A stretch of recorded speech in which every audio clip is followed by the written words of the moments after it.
Now, let's say I didn't like this particular note, for example, and I wanted to replace it with my reference material. So let's try this with the trombone. I'm going to create a new file for the trombone. And what I'm going to do is I'm going to press Command D. I'll create a reference trombone file. And I'm just going to make this part the reference here, just this one part. And let's rename the audio clip as well as reference. And now I'm going to crop the clip to create a new audio file. And so I've got this in the browser. So there's my trombone reference. And now I can move this up here. I can move the reference around. And if anything's not working, now I could just actually split the clip here, for example, Command E, and bring this up, and it would substitute those two notes. But before doing that, instead of losing my reference, I would prefer to double the reference. So now I'm going to rename this as the double. Okay, and I'm going to bring the double up here. And what I'm going to do is I'm going to substitute this note here for the note above. So I'm going to highlight these two notes.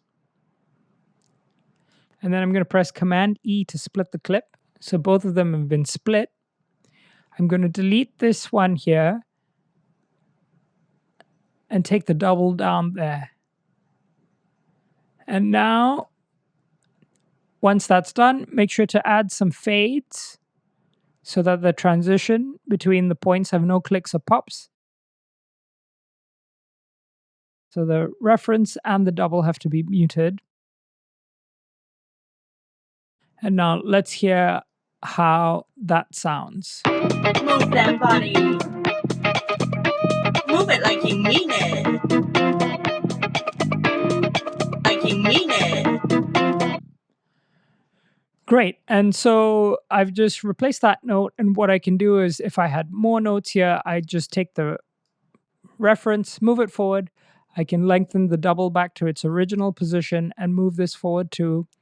And I can just go in and out, substituting any notes that don't make sense. And so this technique can help sync your melodies together easily and with a quick workflow. Since I have Logic and Ableton, personally for me, I prefer to sync melodies and do the audio editing within Logic and then bring that edited, synced melody into Ableton. So create or find two melodies that need to be synced next to each other and try to layer them on top of each other. This doesn't need to apply only to melody. It can also apply to the rhythm section, to the bass section, to layering two pad sounds together. Sky's the limit with your imagination. So go ahead and try to sync two melodies or rhythms next to each other.